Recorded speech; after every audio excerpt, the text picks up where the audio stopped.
I'm Keith Cosentino. He is Gene Fetty, and this is the PDR College Podcast, the number one podcast for anyone listening to podcasts, especially if they like dent repair.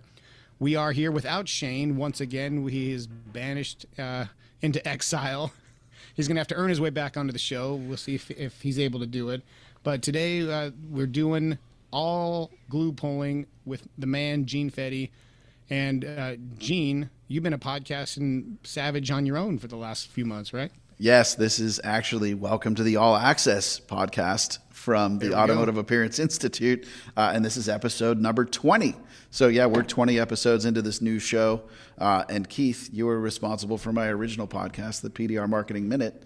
However many years ago that was. That's what started me down there. And I was excited to get back behind the mic.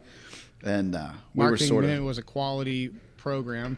This right now that we're doing kind of strikes me as like the PERT Plus of podcasts. It's two in one. It kind of is. That's right. It's like an all-in-one body wash. Which one of my favorite comedians, Mitch Hedberg, says it's a BS term, man, two in one. Two doesn't fit in one. That's right. Why two was invented. I love Mitch. That dude is so funny. His humor is spot on. It is great.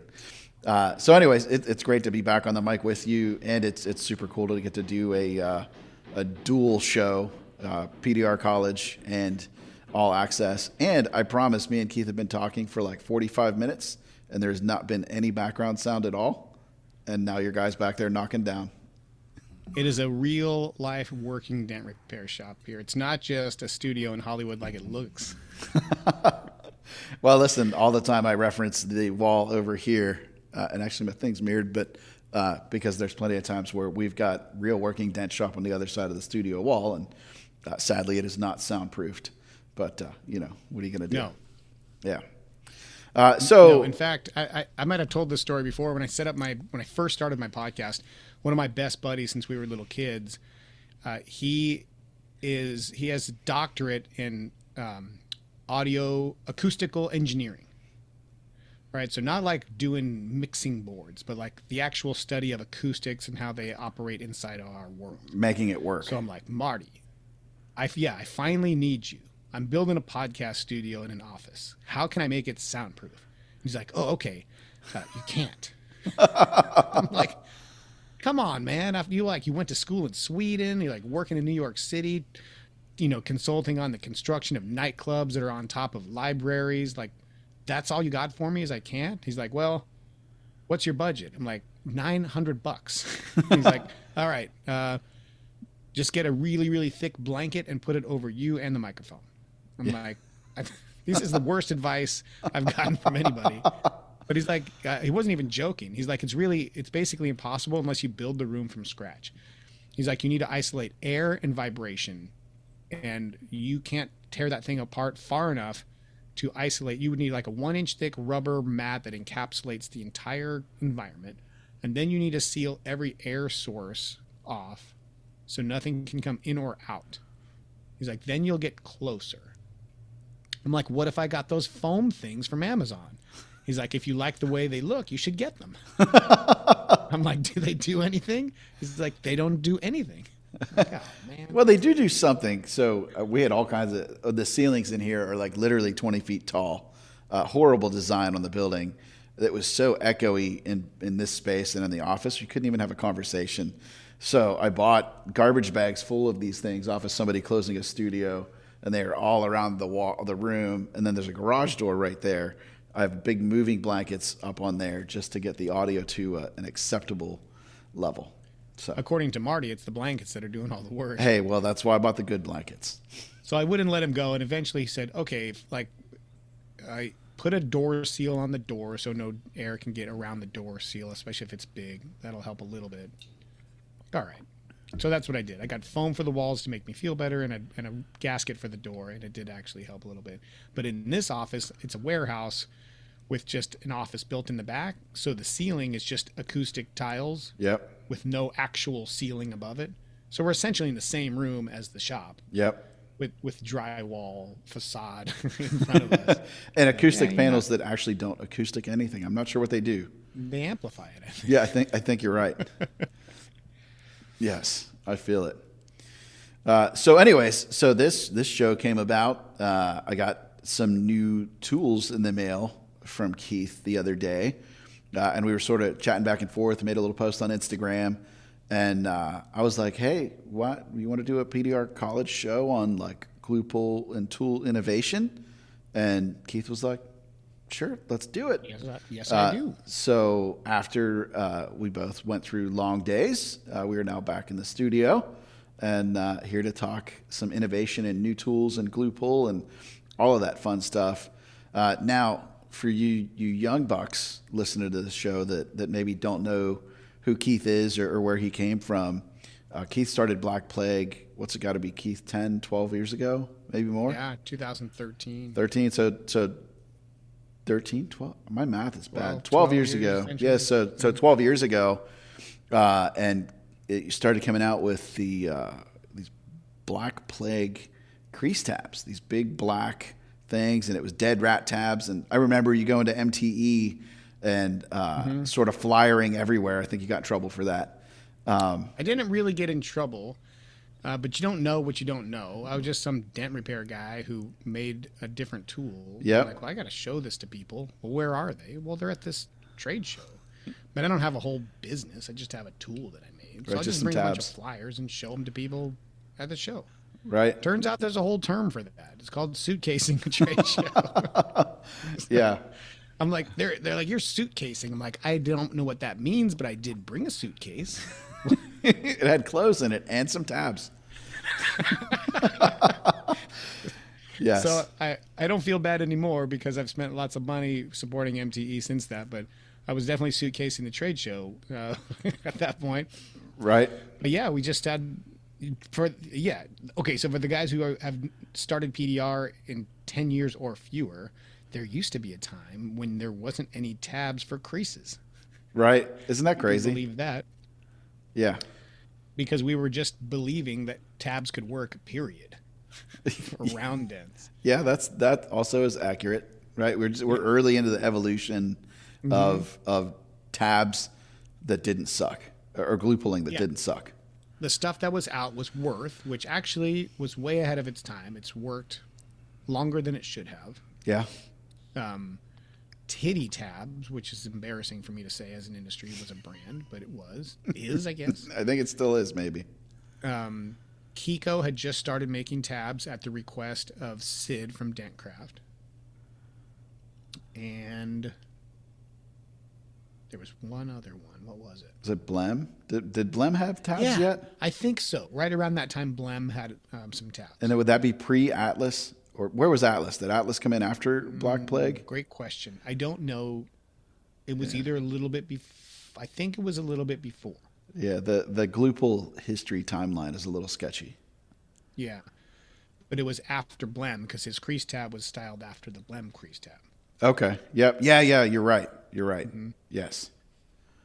But stuff was just starting to work, and I was doing a lot of glue pulling finally, and there wasn't anything to pull a crease out. So I'm like, man, why can't I make a tab that can do a whole crease in one shot instead of a bunch of little round tabs? And that was the Black Plague crease tabs, and they worked really great. And they kind of started the evolution of crease tabs. And even I think those were ahead of their time a little bit, to be honest with you. I would even say the evolution of large tabs as well. I can remember. I don't remember. Was that a second build where you came out with the big, like, were they maybe 4 or 5 They were inch, 6 inches. The big 6 ones. inch Yeah. tabs? And I remember. I don't know why it stuck with me. Joel Mathis put a video out where he had one like stuck on a door and it was pulling and it would not come off. It just had so much bite. I feel like that may have been one of the really first large tabs that grabbed traction, right? I don't know when Kiko's super tabs came out, but I They feel were like around. I don't want to say that mine were first because they were around the same time. yeah, But at that time, nobody. Yeah, the super tabs used to have a football, the golf ball pattern. golf ball pattern, football shape. Yep, exactly. Yeah, and nobody quite knew what to do with them. They were ahead of their time a little bit too. Exactly. So, like, we had the big tab, but we didn't really have the knowledge on what to do with it. Well, really, Bryce Kelly was out doing dents, but he wasn't famous yet. Like the only smash guy making waves was Sal, and I don't even know if he believed in glue pulling. He may still not believe in glue pulling. No, he has his own glue tabs now. Oh yeah. Yeah, they're called the steel tabs, and I always like to tell him when I see him, which isn't often, that my favorite part about the steel tabs is the plastic part. Yeah. That you glue on the car. Right. Sal and I have been busting each other's chops for a long time. That's awesome. But he's a great guy. But really, like, Big Smash wasn't a big thing back in the day. We hadn't figured out pricing. Certainly the glue pull tools that are available today just weren't here. Like it was, and it just didn't happen. Yeah. You know, I think Kaz was doing it, and we didn't understand it. Well, that was maybe even when Kaz wasn't even hardly speaking English, and those cryptic before and after videos would show up on Dording.com. Exactly. He wasn't showing the process. So he was doing it, but he wasn't showing it. Yeah. Because he did a rolled over car and the whole rail was smashed. Right. And he fixed it. And we didn't know. We thought it was fake because we didn't know how you could possibly do that. Right. Now I know he was large format glue pulling. Okay. And just pulling that entire rail to the moon and then sculpting it back down. But we had never seen that. Right. So to us, it was impossible. Yeah. Well, and I think Jonathan, from, of Kiko era, Vanden Fontaine, I probably butcher your last name every time I say it, Jonathan. I'm sorry. You'll have to correct me at MTE. But I think that's how him and Chris got together. Is Jonathan was a body man back in the day, turned PDR tech, and saw the super tabs and started doing large pulls. And then Kiko went to the Germany show or something, and Jonathan came over to buy a bunch of tabs. And Chris stopped him, and he's like, "Nobody buys these when you're buying all of them." And that was, what are you doing? And he's like, "Well, we're making big pulls and hooking up to frame machines." And that's the next step in the evolution of large dent repair. But I really believe that those big 6-inch Black Plague tabs were the first ones that really caught traction for moving large damage. Yeah, I remember a lot of people, they would hold them up and say, "What am I supposed to do with this? Mm-hmm. What is this for?" Right. Like, well, it's like a large area. You want to pull up like the bottom of a quarter panel. They're like, oh. Yeah, I hadn't thought of that. Yeah, just ahead of your time. Yeah, and there's not many left in circulation. We haven't made a run of them because, just in transparency, the sales were not that great on them. So they got put on ice, and we were talking about bringing them back, but the quantity we needed to bring them back at a competitive price point was higher than what I think we would sell. So there's still... And sort of a complex tab, right? Because you had a brass insert in an injection mold with a screw threaded into the insert. Like, that's just a labor-intensive piece. 3 inserts. So, like, for every time that... That's what I mean, yeah. Yeah, somebody had to drop 12 different pieces of brass inside of it and close it again. So, not a cheap tab to make. Yeah. But a good tab. What I need to do is convince Temu that we're selling 100,000 of them, and then they'll make it for like $4. I get it super cheap. I like it. What's your take on all that, Gene? Temo's starting to rip off all the legitimate tools. I knew this day was coming where their tools would get good enough to use. Yeah. So And you know what? Getting there now. I think manufacturing in the U.S. is difficult and expensive, right? So you must have to go overseas to be profitable.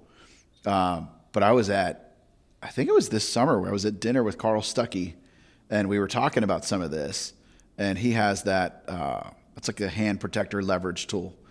They knocked him off in like 7 minutes. His was still warm out of the mold. Yes, and the first knockoffs had the Stuckey logo in them. Like, they got his file, whatever kind of file you send to the manufacturer, they got his file and started knocking it off. So I stand a pretty hard line on this, and I'm really like a pretty easygoing guy. In our cottage industry, I will not support knockoff tools. One, because I'm like personal friends with most of the manufacturers and tool companies here in this space. Two, it stifles innovation. When you think, oh man, I'm going to go buy this. I'm going to go buy the Temu Robo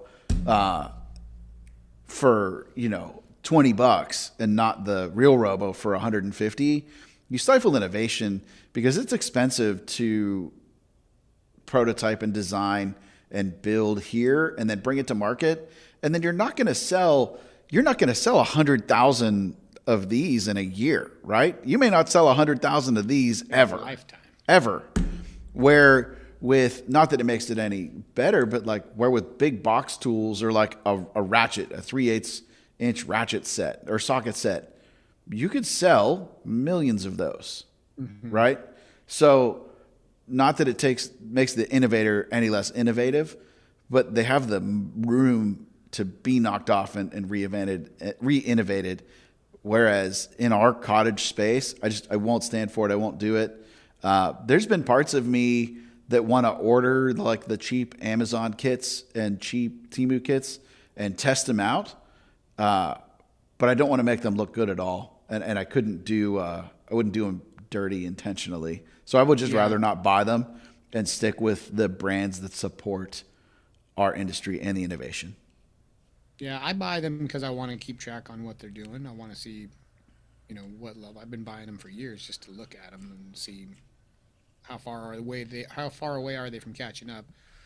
And they're pretty close to catching up with what we already have made. The problem is, like you said, they don't innovate in it with anything new. They just copy what's already made. Yep.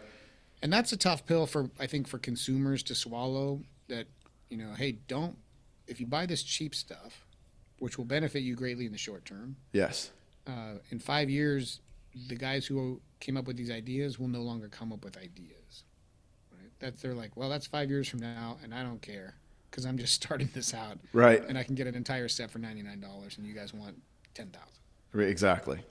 Yeah, I understand. I can see both sides. I remember like trying to bend my own tools back in the day, right? Because I'm like, I don't have $60 for a rod. Like I can just go to Harbor Freight and buy a bender and bend my own tool. Foolish in hindsight, but like I get it. But on the flip side, if you shop around and you don't turn into like just a tool junkie, you can buy great tools. Even, in fact, I just shot a course today on knockdown technique, available soon. In fact, probably available before this episode drops. So go check out our new course on knocking down. But like on the Anson website, dude, you can get a knockdown for $11. The old Delrin, like we started out with. And you can buy a Vaughn hammer for $20. So you can start knocking down for $30. Or you can buy, it was like the bomber knockdown and a peak set, and that hammer, and still be under $100 and have tools that will literally last you until you lose them or drive over them with a car. So, support the companies that support us and support the innovation is my, that is a hard line in the sand for me. Yeah. I don't know what to do with them. They're not going away. The tools are getting better. People are going to buy them. Sure they are. Unfortunately, it's just going to harm the technicians in the long run because if everything Carl made just got copied 5 minutes later, Carl's not going to continue to make stuff. Why would he? It'd be stupid. Doesn't make sense. Just go fix stents instead. And Carl has a lot of really cool ideas that he brings to market. Yes. And the same is true for everybody else. I think the only people that stand to really be able to compete on some level are the manufacturers who are literally making their own stuff. Right. It's the Kiko, A1, Dencraft, Ultra. Yep.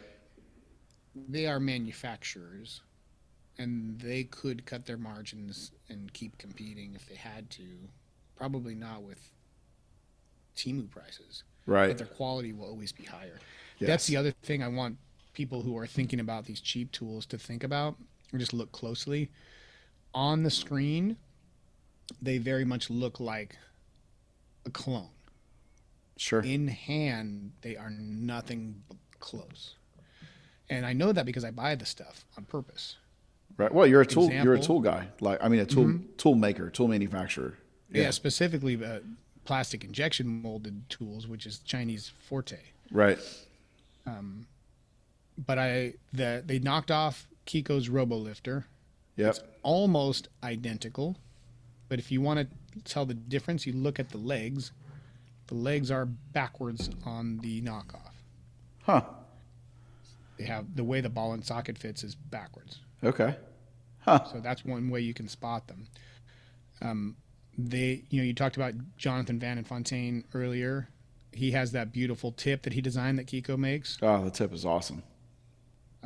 It's a must-have tool. Yes. I learned from Bryce. That's the tool that he uses to do folded over seams. And that's how he gets them so clean. There's no other tool that you can do that with. Nice. And not overstrike and hit next to the seam and make a dent. Right. Huh. Temu makes a version of it for like $5. It looks the same On the screen. When you get it in person, you'll see that the radius is very calculated for the proper tool. The radius is not properly calculated for theirs, and it will just make little dents. Oh, yeah, just a mess. It's like too spherical. Huh. Right? So you can't see that from screen. You don't know that. If you're a new guy and you thought, oh, I'm just going to buy this one, it's cheaper, and then your repairs suck. There's a reason why you're using inferior tools. And if you don't know what I'm talking about, if you're trying to get into dents and you're a car guy, it's the difference between a Sonata and a Civic. Right. They look similar. They are not the same. No. They're not engineered the same. Right. The quality is not the same. That's a great analogy. So they both will drive you down the street, but one's going to break a lot sooner than the other one. Yeah. So that stuff's not going away. Just need to educate people on what it is. And I mean, I have one tool in my shop that is from one of those Chinese websites that's actually really good. And I've never seen another version of it. Huh. So I'm like, did they actually invent something? But my gut is that they knocked off somebody from another country that I'm not aware of. Right. You just haven't. It works too good. It's not in English yet, so. Yeah, it's a door jammer. Okay. And it's great. Huh. And it's like $15. And I'm like, this is too good. Huh. You guys did not get this idea. Maybe the end game, Keith, is to buy those in bulk and rebrand them and sell them here. There's probably something to that. I mean, that's business in every Harbor Freight and every Walmart. Right. Yeah, Harbor Freight's doing just fine. Yeah, to be clear, I have nothing against China. Some of my parts come from China. It's just China's a country. It's not a person. Yeah. And there's unscrupulous players there that will knock people off, and there's like legit manufacturers that make stuff. Sure. Yeah, it's just the knockoff is the problem. Like the straight up copy knockoff. If they were changing, innovate, like I wouldn't have any problem with that. But these companies pop up just to do that, and then our market is so small that typically international patent or something that could be battled doesn't make sense, or you would spend so much money defending it that they don't care anyways. Yeah. I mean, the other thing had Stuckey's name on it, and Stuckey has his legal. Yeah, he's trademarked and everything. Yeah, for sure. So Keith, the Black Plague tabs were certainly not your only innovation. The next up, right, was your Smooth Series tabs, the gray one that was exactly concrete pavement color. Strategically. That's true. Yeah. So also to be transparent, the Blem tabs we mentioned earlier were smooth. They were, but yeah. They weren't flat. So if for you YouTube historians, you can go way back to an 11-year-old video of me in my kitchen showing why smooth flat tabs were better than textured. Is that still on your channel somewhere, Keith? Yeah, you can. What channel is that going to be on? Because we'll find it and put it in the show notes. On if you just search, as my kids would say, search up. Okay.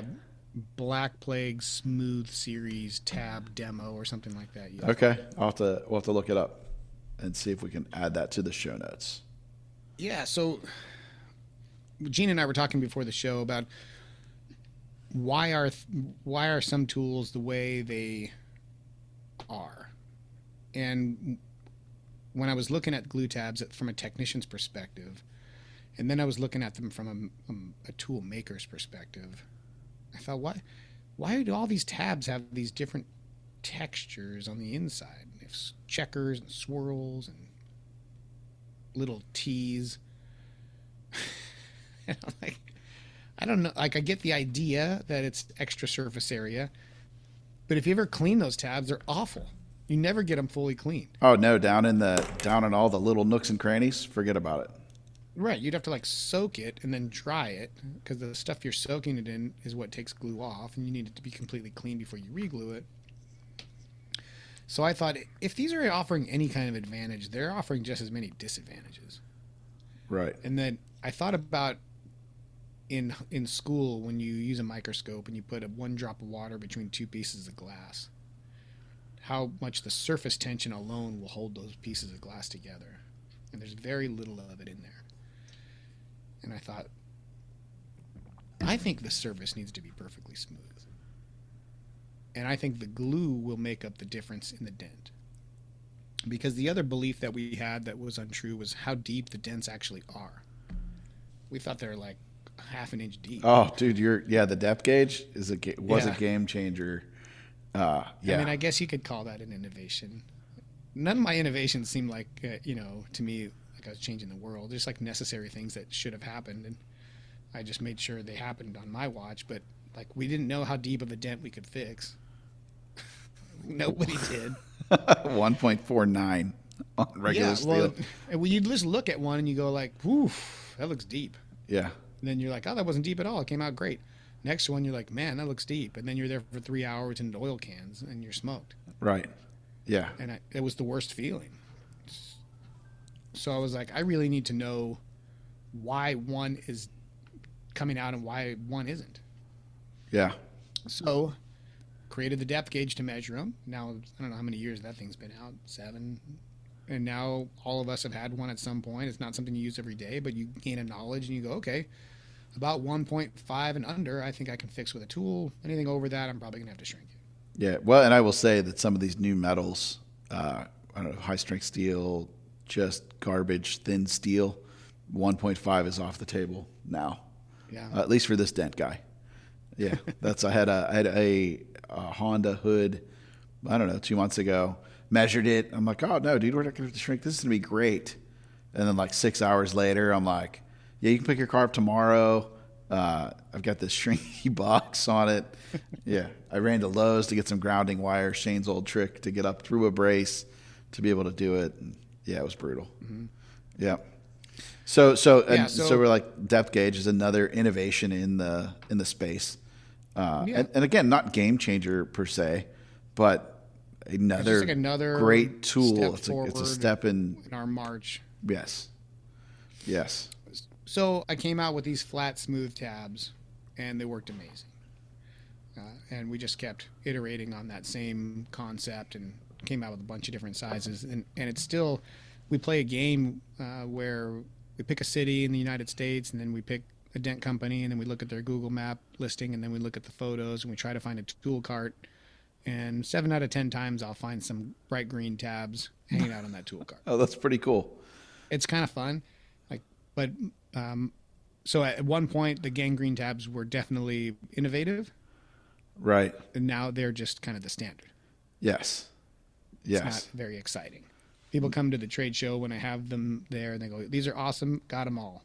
Yeah, and they last. They don't. You know what I mean?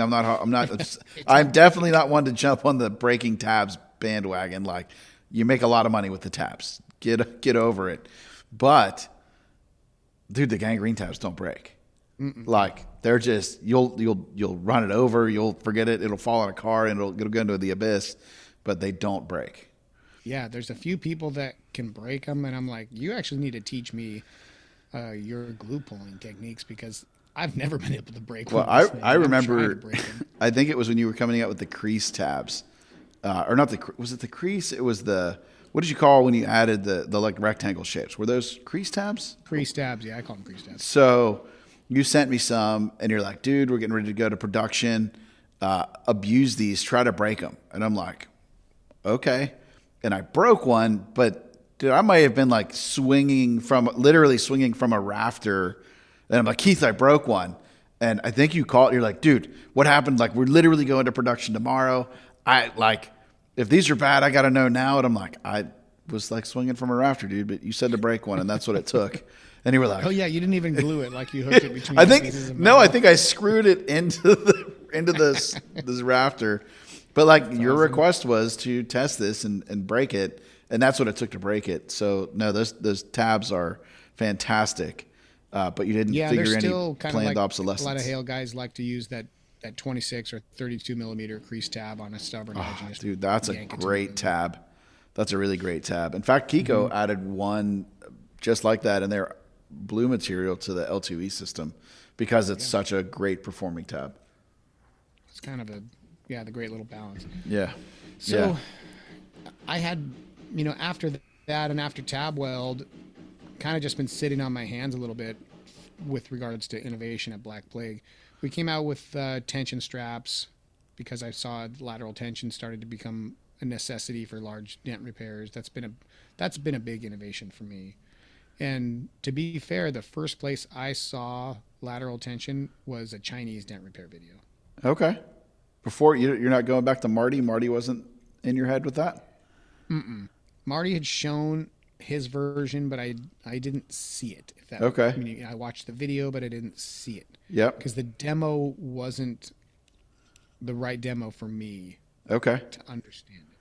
It's kind of like when your dad told you why you shouldn't do something, and then 20 years later you're like, "Hey, Dad, I figured sorry it I out. didn't listen Yeah. Yeah. when you told me." I got Yeah, you. Marty showed it, but I wasn't like ready to listen to it. Right. Because the demo that he picked was like a super mellow demo, and I didn't get it. Same thing with cold glue. When people first started showing it, I'm like, why would you use that? Yeah. Everything you're showing me, I could do with regular glue. Right. I don't understand. I just want to save a minute or two, but then I got to have another couple $100s worth of tools. Like I didn't get it. Right. You get it now, I'm though. a slow adopter. Yeah. Yeah. I can understand But once I that. saw a more impressive demo, I'm like, oh, okay. Yeah, All the straps in my opinion, the straps are the safest way to apply lateral tension as long as, because I saw this, I'm not going to name names, a buddy of mine who will probably listen to this, you cannot break the plane of the panel. Do not go off of perfectly parallel with the panel, like down to the ground. It doesn't work that way. But as long as you What were do you mean? so right, you got your panel, you got your strap, and you should pull this way. Yeah. He pulled this way, Oh, like down, like he was trying to bend it back up, and not a good idea. no, Right? you'll bend. Yes, you will definitely bend it. But if you are pulling on plane, if you were pulling straight across the panel that you're trying to re-stretch, I still don't believe that I have created any collateral damage using straps. No. Like you just, again, as long as you don't bend the panels, as long as you don't go below the surface of the panel and pull against the direction you're trying to pull, I've never created collateral damage with straps. So my first prototype was blocks, Gene. Okay, blocks will I had definitely. big, giant plastic blocks with like ball joints inside and a big threaded rod that went through. Okay. And you would the blocks would articulate on the ball joint, so you could put them however you wanted on the panel, and then drive this bolt to spread them apart. And it spread the panel, but it also put so much power back into the sheet metal at the edges of these blocks. Yep. And it lifted the block like a glue tab, Yep. right? Because like the blocks were a couple inches high, so it's pushing off the top corner and driving the bottom corner in. Yeah, it's creating all kinds of dive. Like that's the problem with a Tons. lot of. And then even if you that. stopped short from that happening, now to get this 16 square inch block off the car was like a job by itself. Sometimes it's half an hour Right. trying to get this thing off, and you're doing dumb things like prying it or hitting it with hammers. Like, this was not the way. But why did I figure that out? Because I also use the tools. Right. And I think that's what comes down to like the basis of PDR tool innovation the people doing the engineering, do they use the tools? Right.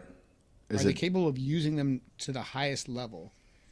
And not necessarily like, are they the best technician in the world, but can they use them over and over in 25 different scenarios enough so that they can say, oh, this actually doesn't work in this scenario. This is a bad design. It looks great on paper, but when you use it, you realize it's actually not ideal. That's one of the things I like about testing new products that are coming out is I get to, and I feel like I'm not the best technician. Like I can do smashes, but I will never be to the level of Bryce, like, or really even close. But I have a good enough technical understanding and use, especially on the glue side of things, glue all the time, right? That I can put a lot of thought into it. And having done so many body shop trainings for Kiko over the years, I really feel like I got a big peek into really large metal movement that we would never do in the PDR space because these are literal collisions. But learning on the large side and being able to bring it back to PDR and apply it to smashes it has been a big skill build for myself. And that's part of what I try to bring to the industry when I'm teaching and talking about this stuff is, I'm pulling a lot of it out of the body shop space and out of my innovation and nerding out over glue pool stuff for so many years. Yep. So when you have, and no disrespect to the tool companies who make tools that don't use them. I love them, and they work their hardest to make stuff for us to make our lives better. So this is coming from a place of love. But it's hard to make something that you don't use personally, that you don't have the ability to use. And you can understand the concept, but even me, I know what I'm doing, and I know the tool I want. I'll make a prototype. I'll use it. Like, nope. Right. It was great on paper, right? But I didn't think about this, and this. Okay, so it's either scrap the design completely because it's too far off, or make a change, try it again. So that's the stuff that makes it out of my head onto paper and then into a product. And then when it finally gets on your radar, it's already been run through the ringer through me, and I know it works and it's better. So straps, that's why they're here. I did blocks, I did tabs, I bought all the stuff that everyone else bought. And I'm like, this isn't the way. Lateral tension is the way. Yes. This isn't the way to apply it. Yep. It's just not. Straps, I haven't found anything that's better because I can apply all the power I need. It comes off super fast. It doesn't leave any collateral damage when you do pull it. You can't really over pull it. And they're not expensive. Right. So I'm like, this is it until I see something else. And I don't think you can wear them out. Straps. Has anybody wore one of your straps out yet? I don't think they do wear out. I mean, we've got some in the shop that are pretty damn full of glue because you get tired of taking them off. You just add more on top. Right. So, but it's also cheap enough to just buy a new set of straps. They're so inexpensive. Yeah, you can just replace them. Yeah. So one of the things that we're looking for is where can we use straps more and what way can we use straps differently. So you and I are both holding some of the same prototypes. Yes. Well, these are in production now. Yeah. So these are edge straps. Yes. So I should have brought a Kiko adapter, but inside of this loop is a stainless steel rod. Yep. And this rod mimics the size of a traditional glue tab. So you can slide a Kiko adapter or probably any other adapter that's meant for glue pulling over the top of this tab, and you can pull it with whatever you want to pull it with a U-bolt and a ratchet or a frame machine, or even maybe a slide hammer adapter on that Kiko adapter, and you can just pull that. Dude, slide hammer with this, that makes my shoulder hurt just thinking about it. Yeah, it's probably not how I would do it, but you could. So I've got a little bit of residue on this one. Again, I got these in the mail from Keith last week. I was doing a big pull to paint on a quarter panel. Actually, for my front office girl, she has her grandma's car. Grandma passed away. She has the car that she drives in the winter now, parks her Mustang. And it's a 28,000 mile, like 06 Hyundai Accent. Like the car's not worth anything, but it is super clean. Like you could appreciate the cleanliness of the car. Over Christmas break, she went to a Christmas party at a friend's house, and the neighbor backs in and just smashes the quarter panel. Like, she texted me sick, like, hey, this is no good. And I'm like, they're going to total your car. And then she was really upset. So we come back to work after the break, and I looked, and I'm like, I can get this close enough for a body shop. And I've got a good body shop we work with.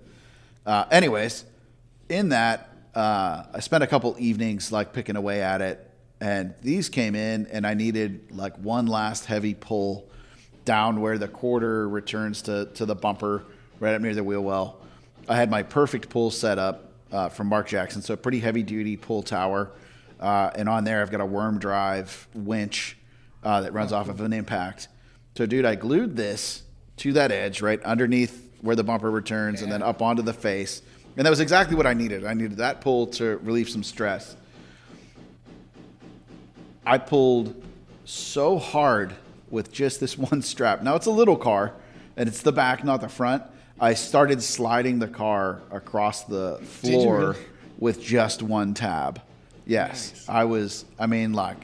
Dude, that is a bite. And then when I went to take it off, it was still work to get it off. Like, it wasn't like it was barely hanging on.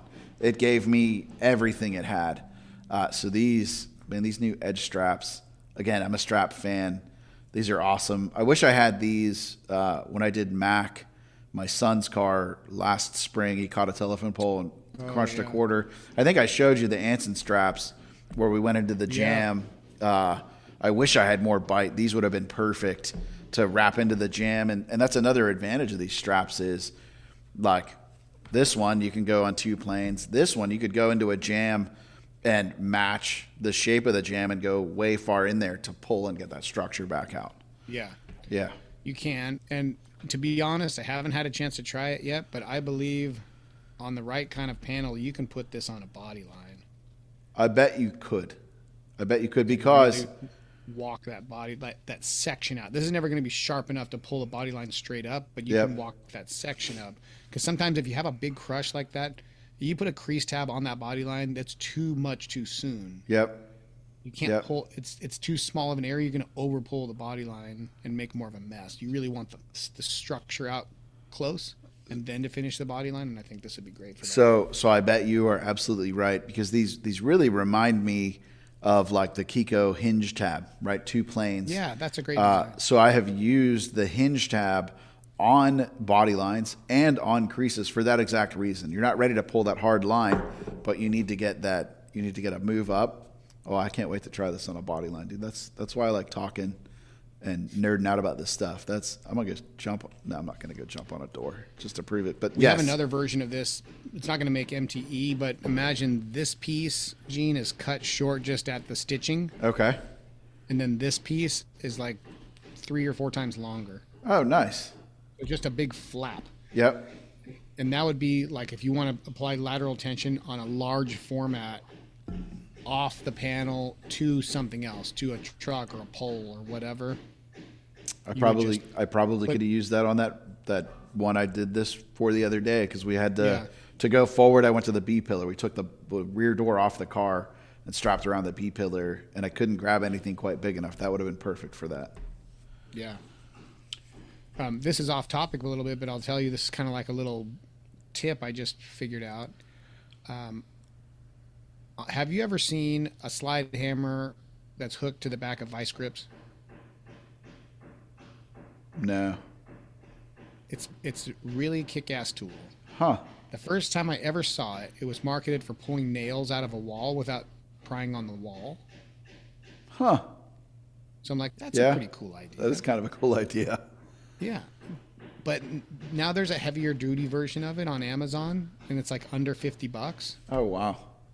And you can clamp the vice grip, and then you have this slide hammer off the back of where the adjustment bolt is. Right. So you can take the whole shaft from the slide hammer and use it like a breaker bar and really crank the vice grip down. Okay. So it's like welded on.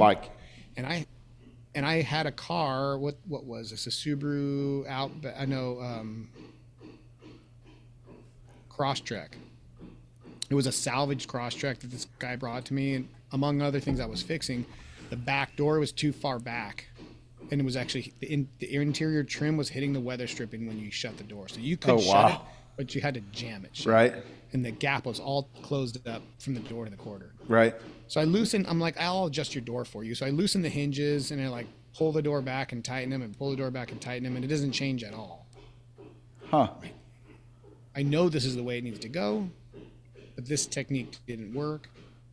So I grabbed this tool that I hadn't yet used, loosened the hinges, clamped it on the top hinge and just slide hammer the front forward, moved it like 1/8 of an inch, and then the same thing on the bottom. Adjusted the door beautifully for this $45 tool. That's awesome. That's a must-have if you're doing any kind of stuff like that. We somehow end up getting talked into that kind of stuff regularly enough.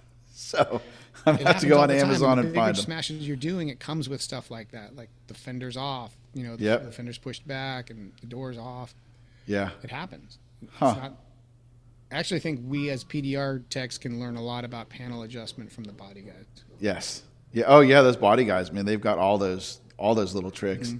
I can't remember exactly how the trick goes, but there's something you can do with a big pry bar and a hinge, and you like close the door on the pry bar, and that will reset the hinge somehow. Dan or Kiki walked me through it, and I bought a big pry bar from Harbor Freight, not Blue Point, and and it's still in the box today for that. And the next time I run into that, I'll just call Dan and be like, "Hey, what's that trick with the hinges?" What do you do again? He was a big heavy hit body man before PDR, so yeah.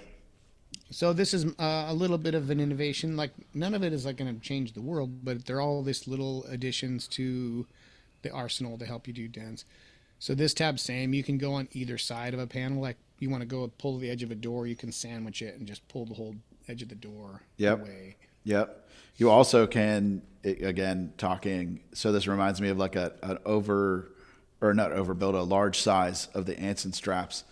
You can do glue on multiple sides of the straps. So if you're worried about clean off, you're getting a lot of residue and you're sweating it. So you've got 4 faces on this strap that you can pull with also. Oh, just using one at a time. Yep, exactly. That's interesting. Yes. So that's what the straps are what I believe is the proper way to apply lateral tension. I agree. Then the next step was, okay, what are we spreading them with? Yeah. And everyone that I know is using a porta-power or ratchet straps to the outside. I personally don't love ratchet straps because I don't like the adjustability between the ratchets. Or the lack thereof. Right. Sometimes it's too much. The lack of it, I should say. So porta-power it is, but how to hook it in the straps, always kind of wonky. If you hooked it directly in the straps, it was like coming right over the center of your dent. Yep. So obscuring your dent. And I just didn't like it. So I was working, but not diligently, on creating a system to apply lateral tension that didn't require the porta-power and didn't require and hit all my marks, which is quick to set up, quick to adjust, super powerful, and doesn't cover the center of my dent and doesn't come in contact with the car. Geez, Keith, you just want it all. I want it all because I'm a tech. I want to use it. Right. So I bought the stuff that was on the market, and it did some of these things, but not all of these things. And the nature, when you use a lateral tension, a fixed setup that's straight, and you start trying to use it on cars, you realize how few cars have a straight panel on them. Our Jeep Wranglers. They're all curved to some, like maybe an F-150 door is straight front to back. Maybe a couple other cars, but most of them have some kind of organic shape. So the things, especially a fender and a quarter panel. So anything that was fixed straight, one side was working, the other side wasn't. They were never pulling evenly. So I came up with a prototype, and I was just using that as a technician and trying to find somebody to make a version of it for me. And it was really tough because I don't have a machine shop behind me. I'm not a full manufacturer like a tool company with 15 CNC machines and a bunch of grinders. So I wasn't able to make it. And A1 made me a prototype in a small production run that worked really great, but they were so busy. It was like a record hail season. They weren't able to make more of them, and their cost was really high. Was that the one that was at MTE last year? That was the one that was at MTE last year? No. Yes, Okay. it was. Okay. It was. Their cost was just super high, and not because they were trying to take advantage, it's just because that's what their costs are. They were high, and I was like, oh man, I really want to be able to sell it for less than that.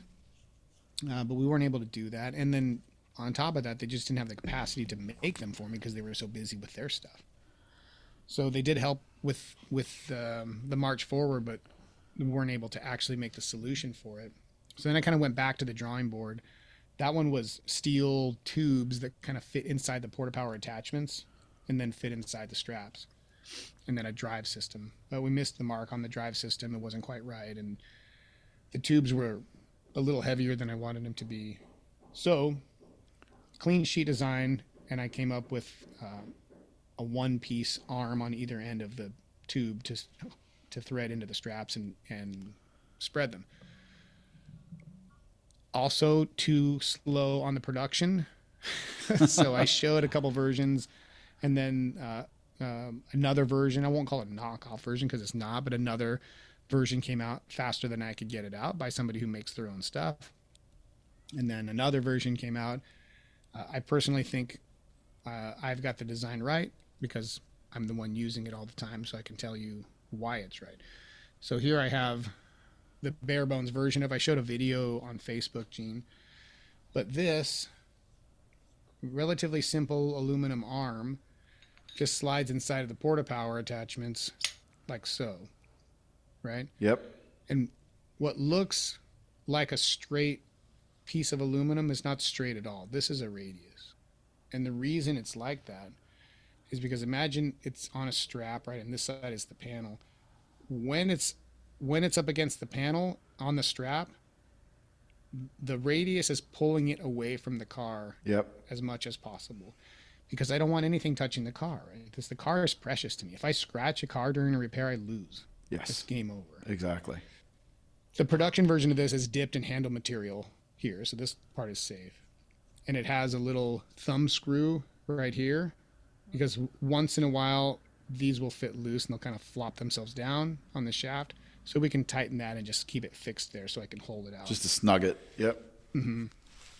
So by having this radius, when it's under tension, it actually lifts off the panel just about the same width or the thickness of the strap itself. So a couple millimeters. Yeah, a couple millimeters. But it's doing exactly what it's designed to do, which is just come up and out enough that it's doing its job. It's not pulling it off the car, but it's not driving anywhere close to into the car. It's coming up and away. Right. But if you drive it fully up and away, you're going to rip the tab off and it's not going to work. So there's that little window where you want it up and away, but also in the lateral direction. So that's what this does. It looks like a very simple organic design, but it's very much made on purpose to do its one job. Right. So the last piece we had was the hydraulics. Very powerful, but heavy. The case is huge. There's no room for it in my truck because I'm already full of tools. And it's crude and leaky.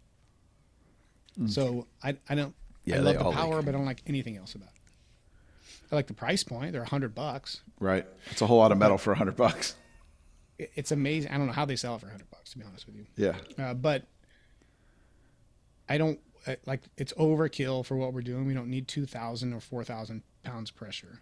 We need 400 to 800 probably. Tops. Yeah. So my system uses a bolt drive that has an adapter inside of the other arm, and it has its own extension tubes and a bolt drive. This the camera's backwards. So the bolt drives right. through here and just extends this porta power rod to make the straps extend. So it's as basic as it could get, still having all the power, but fewer of the components, and it all packs down to a small little roll-up case. Because really, you want to get it out, set it up quickly, get your initial tension pull, probably a half to a third of the way through the repair, the tension's off, and you finish it normally. Right. You don't need it on there for the whole process. Yes. So that's our kit that we've got coming out. The other thing we changed was, if you guys have done this, you notice that when you have a long run of these attachments, they start to bow. So we've attempted to reduce the bowing by increasing the length of the male section by half. that's designed after Shane and myself with the signature edition. So longer. It needs to be longer. Is that's all? Yeah, that's, longer male section. It roughly needs to be twice the average. Okay. All right. Yeah, and that goes in the other tube and doesn't prevent, but it's going to reduce this bending, this bowing. Yeah, if you Right, 'cause if you haven't done that, you can actually get a pretty big bow, and it's almost like it looks a little scary, actually. It is, and it's probably never going to come off because you'd have to bend it pretty far. But if you think about, like, if this thing was only that long, right? Yeah. How much would it take for this to bend off? Not much. Not much, right? Yep. So, okay, a little bit further is better. A little bit further is even better. Well, that means if you could insert it into the entire tube, that's the safest, Right. right? So that tells me that more insertion is safer than less. So that's why we doubled it, to just give it a better chance that if it bows, it's not going to blow out. Yep. I like it. We tested aluminum, Gene, because it's super light, not strong enough. Super bendy. Yep. Yeah. Yeah. And we could overbuild it and make it super thick and strong, and it still would be lighter. But I know from our glue tab conversation that technicians will put these tools through the ringer, Yes. and I needed to make this thing bomb proof so that it couldn't fail no matter what. So it's all steel. So when Heavier now, but it's all steel. so when Timu knocks this off, it's going to be thinner. The male piece is going to be shorter. Like, don't get fooled with the Timo version of this. Do you have a name for this one yet? You know, Gene, I don't have a name for it. I do like goofy names. There's a working name that is, I don't know if it's the official name, but we've been calling it the Spread Eagle. There you go. I like it. I like it. Sounds more like an edgy tool, but maybe It does, and that's why I don't think it's going to be the official name. Maybe you could do a collab with Dave and Stacy. Yeah, I like it. Yeah, but I think it's just called a something lateral tension kit. I don't know the name of it. It seems silly, but we've been more concerned with the functionality of Sure. it versus the marketing of it. Yep, I can appreciate that. So that's cool. If that's an improvement, and they're on their way. they'll make MTE. Should make MTE. Yeah, they should make MTE. Well, dude, I've got to say, if that's an improvement over what you had there last year, then it's going to be a great tool, because the one you had last year was pretty great build and setup. So excited to get my hands on one of these and check it out. I somewhere somebody told me that Elon Musk, when he was like pushing innovation at his space company, it's like the best parts are no parts. I'm like, oh, that's pretty cool. Easy. Thing. So yes. How many of these parts can I eliminate and still make this work? Well, you're not a big gun guy, but that's part of what makes Glock so great is their pistols are like, they just work because there's less parts than anybody else. It's just as simple as possible. Simple is good. So that's new for us. And then, again, as the tech using the tools, you know what you don't like about stuff. Yes. Well, I like shrinky boxes because they're a necessity. You can't fix an oil canner without one. At least I can't. I don't know. Maybe somebody can. Not me. Not me. I don't know. I don't think it's possible. But now that I learned that it is possible, it's like you have to have one. Right. You have to have one. It's a must. But still, a lot of people don't have one for a couple reasons. One, they're not cheap. So it's hard to pay for it before you need it. There we go. So I pulled for the video people. Right here's the new shrinky box from. So I decided to come out with my own. Yes. So the shrinky box, we're able to bring it at a slightly more enticing price point. But the couple of things I didn't love about the current shrinky boxes was you only have one grounding method, which was a magnet, which is awesome on steel, kind of a pain on aluminum.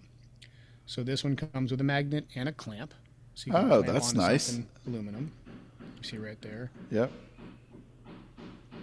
So you have two different grounding options. And That's then awesome. Oftentimes you're using the carbon rod that comes with it to energize the panel. Yes. But sometimes you're working in a brace or through a hole, like you mentioned Shane's trick. So this one comes with the carbon rods, but also a couple pieces of copper. Huh. And then you have some sort of sleeve over the copper. Yeah, it has an insulating sleeve on it so that you don't short it out on the way in there. Nice. And you've got a little adapter there to put it into the wand. and you can add some length. There's a little coupler. You can go twice as long and put the second piece of copper in there. Are you trying to compensate for something, Keith? You're making everything twice as long as it was. Twice as long as everyone else. Shocking. The other thing I thought was frustrating about Shrinky boxes is, like, as a PDR tech, you don't have 80 grit sandpaper or a wire wheel generally on your truck. Not usually. So when it comes time to prep the back of the surface, you didn't have it. So we included several wire wheels in this one. In the kit. Lastly, you get it. Like, one of my guys had one and it was in a milk crate. I'm like, what? He's like, it doesn't come with the case. I'm like, okay, I can solve that. That's easy. So this one comes in a nice little carrying case. Nice. So it's one whole unit. It comes in its little case, has all its components in there, and you just get it out when you need it. And it's priced aggressively at $849 on sale, or $76.63 a month with shop pay. 4 interest-free installments. I like it. Oh, there we go. So there's 2 different settings on it. You can either set it to only be energized for a certain amount of time, or you can set it to every time you push the button, it stays hot as long as you hold it, according to a percentage of power. Okay, so it is button driven. Yep, I was trying to navigate the website while we were talking. Good. That button driven that's a big deal. That makes because things you kind of want to, like, easier. take your time to find where it is behind the panel. Yep. And make sure you're comfortable where it is, and then give it a zap. Yes. Yeah. So I'm excited about that. I'll have the demo version. Well, it's an early production version at MTE. They're already made in a box on a boat, so they're heading over. But I think they're 3 weeks out from being in my warehouse. Very So cool. we'll probably do some kind of introductory special at MTE where you can get them super discounted if you're willing to wait for a couple of weeks for it to show up. I like it. That's perfect. So that's the stuff I can tell you about, Gene. There's like 2 or 3 other things I can't tell you about. There's another one yet. you can tell us about. We get this little. You gotta come. You gotta. This little stubby leg. Yes. This is the one How that did I really forget? like. One of my favorites. It's just because, again, you're adding length to something that didn't have length. I'm seeing a pattern here. So one thing Gene and I have in common is a love for glue pulling, and one of your early videos, Gene, big pulls with small tabs. Yes, that's back to the denttrainer.com days. We're going way back. That is way back. But you've learned, I've learned, and everyone who's paid attention doing small glue tab pulls has learned you have to be precise to get the most out of these small tabs. Absolutely. And one of those things you have to be is pulling perpendicular to the panel. You can't get any kind of an angle on that tab and pull it and get any kind of performance out of it. That was when I taught Kiko all the time. That was one of my things, is like the straighter you pull, the stronger you pull. And I don't care whether you're glue pulling or stud welding or you're doing a clamp. The straighter you pull, the stronger you pull. And as soon as you're off of straight, you're introducing shear. And as soon as you introduce shear, like you're losing your tab. And these feet make pulling with, in my mind, the most versatile mini lifter on the market, the Robo. This makes it even better. You can go check out the Auto Appearance Institute Instagram. I did a Model Y liftgate the other day with this, and it was set up something like 1 foot all the way in and the other foot almost all the way out. But what that did is it allowed me to come onto the back of the panel, right? And that Model Y is like this, like you're straight and then it goes straight back. I was able to get this and get a perfectly straight pull out below that body line. That's like such a simple little innovation.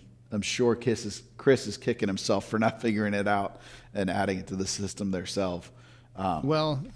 We did a sweetheart deal, and I think he'll be able to make them available, maybe even pre-installed on some of the Robos going forward. Oh, nice. So you'll be able to get them at Kiko or at Black Plague. That's cool. And installation is simple, right? Like pop your foot off, like you take your foot off, and inside of there is just a little tiny Phillips screw.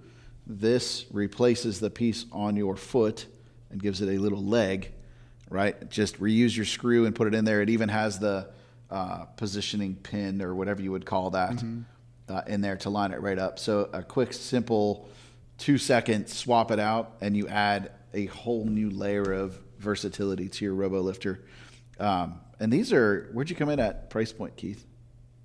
$49.95 for the two of them. That's cheap. My advice to Keith was higher than that, but Keith's trying to save you guys money, so I like it. I mean, listen, it needs to work as a product, but it doesn't need to be ridiculous. Exactly. So I actually can't wait to install these on my feet for my K-beams and everything. Yeah. You really run into positions, even more so than with the Robo, you run into a lot of positions where you're trying to make up an extra half an inch, 3/8 of an inch to go like below or go behind where the bumper is and up on a panel to get the thing square, to get that straight pull. These are going to be, again, it just adds a whole nother layer of usability to the whole Kiko ball and socket system. So good on you, It Keith. kind of goes to the point we were making earlier, Gene. Like, there is no part of a car that's straight. Exactly. They're That's all exactly curved. it. So when you put the beam on there, it's 3.5 feet long. Yep. It's not straight. You Nope. need adjustability in the feet. Which is why, Kiko came out with larger or taller feet, right? They had the double stack to make up for some of this stuff. And this allows you to fine tune it more. There were a lot of times where we're grabbing the slappers and putting it under feet to make it fit. This more than makes up for that. How much throw do you have there, Keith? I'm sure you know the measurement. To be honest with you, I don't know the measurement off the top of my head.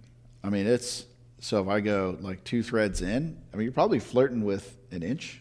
I don't know if It's a ruler. lot. It's more than you're ever gonna it's a ton. Yeah. So these are one of those cool little small add-ons that'll make a big difference in your day. Yeah, good deal. So really cool and cooler than they looked in the prototype video you sent me when you were like, hey, want to see something cool? I think getting them into my hand is even cooler than seeing them on a video.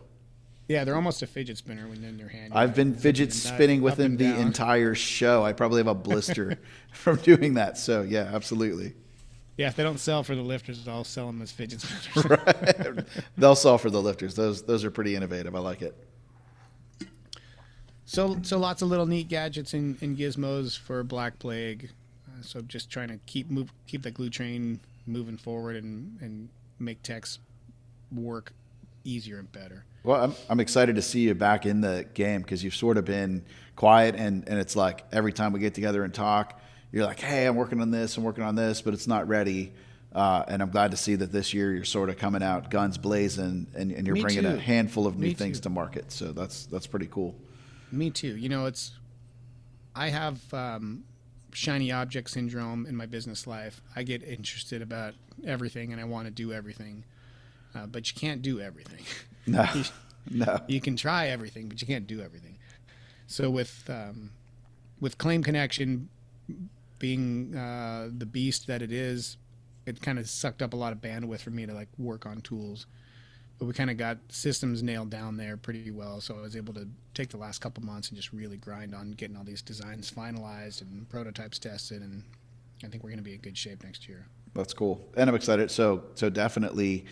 So in our last episode, the MTE must-dos, right? Black Plague had a good 3 or 4 minutes in there, but I didn't know about all these cool things, and we didn't get to talk innovations. So now we have a full show of just Black Plague. That's pretty great. That's great. Yeah. It's great, and I appreciate all the people that have been longtime Black Plague customers, and I'll call them clients because we keep serving them as well as we can. And I'm sorry I didn't come up with a lot of this stuff earlier. I probably could have, but I'm glad we're coming out with it now. And I love all the other stuff that everyone else is coming out with. It's going to be a really great year at MTE. There's some cool stuff. Yeah, I think there's a lot to see at MTE this year. Lots of innovation for sure, without a doubt. Yeah. So the one thing I can't talk about is probably the one I'm most excited about out of everything. But it's not going to make MTE? No, it's not. I started a little too late, and this one takes too many iterations of. Well, that's all right. We'll be excited to talk about it when it is real, when it is live. You will be in the testing group once it gets to the point where it has to be tested by the Superman of the universe. I don't know about that, but I can make plastic stick to a car with hot glue. So. Like crazy. Yes. So what else do we have going on, right? Of course, MTE is next week. I don't know when you guys will drop this episode. This will drop on Monday. for us, right? So Monday, I will be leaving for MTE tomorrow on Monday when you get to listen to this on our show, and heading down and talking, the beginners group on Wednesday, and then we have a big glue pull talk on Thursday, and this tab will definitely make an appearance in that talk. And then we have the shop owners roundtable, so we'll be there. But what's going on after MTE, Keith? What do you have on the horizon for PDR College and everything like that? Yeah, we just finalized in the last couple of weeks the rough date and solid date and location, but rough lineup for the Advanced Skills Seminar 2025. Nice. We're pretty pumped about it. The feedback from last year as far as timing goes was, I really want to go. It's in the middle of the hail season. There's no way I'm walking away from all this hail work, so I'm not coming. Sure. Okay. Noted. From a guy who lives in California, I always kind of forget about hail season. It's kind of a big deal. You might have $1 million or $2 of work sitting in front of you. I wouldn't leave either. So we put it way back in the year. We're now doing it October. Nice. First weekend in October, 9th through the 12th. And where to do it was the next question. We've done it in California. We've done it in Florida. We've done it in Georgia. We haven't done it in Texas yet. Texas is a big state. This year, in Texas, at Anson, in October. So nice. Thanks to Christina and Craig for giving us a home to do it and a place filled with the Candyland of PDR tools. So technicians that come out for the Advanced Skills Seminar will have the opportunity to shop and see everything that's available there in person, in hand, before you actually buy it, that's the hard part about PDR tools. It's hard to see them on a screen. You got to hold them. Right. Touch them. And if you haven't been to Anson, it's pretty amazing how many tools they have there hanging on the walls for you to fool with. It really is like Candyland. And I personally have held several events at Anson. We've done 20 group meetings and a couple glue pull repair classes there. It's a great space to learn or to be able to teach, to host in. So yeah, I think it's going to be an awesome venue for the class. Yep, and proud to announce that Gene you're going to be there running audio and video for us. Yes, we are.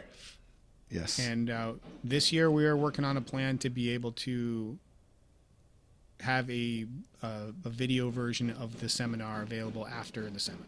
Yes. So if you can't make it, or if you are making it and want to go back and listen to all that knowledge that gets dropped there, it's going to be available. Yeah, there's talk of a possible streaming of the seminar. We are yet to make a decision on that because it's quite a big undertaking. Yes, it is.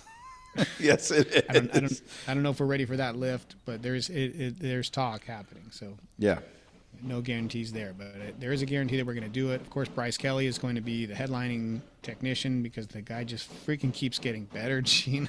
Dude, that repair he had the other day, that one that got shipped from Texas Acura, with the crisscross tension to start. Good night, dude. I mean, he put the seam back together on the quarter panel. Like, come on, Bryce. What are you doing? I felt the body guys getting so upset about that. Oh, I'm sure they were all kinds of salty. No doubt. Structural integrity is gone. Your family's going to die. Yeah. I think you're going to be okay.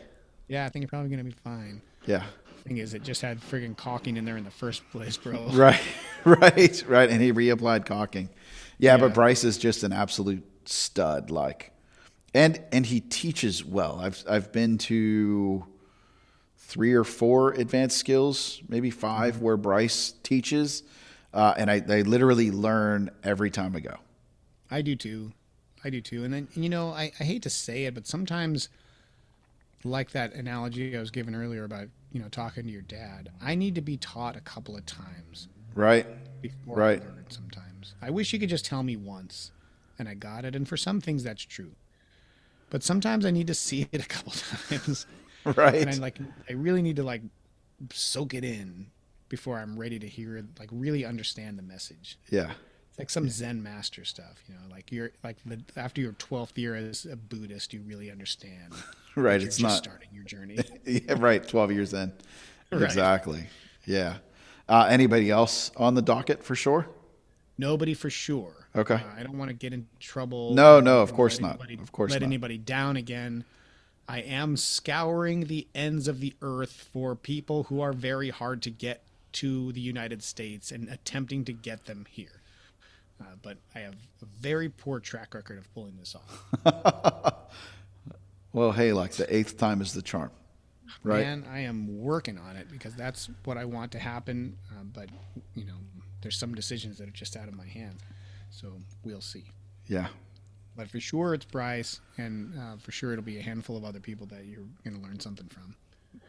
I mean, quite honestly, you could just listen to Bryce and let him teach you for 4 days, and it would be money well spent. That's very true. He is not a one-trick pony. The guy has a solution for every. That's a thing about Bryce, is he tackles so many different weird things, and he figures his way out through all of them. And he's so aware of what's going on in the panel. You know what I mean? Like looking for the hidden, trapped energy. And I know that's a big thing that he teaches in his one-on-one trainings.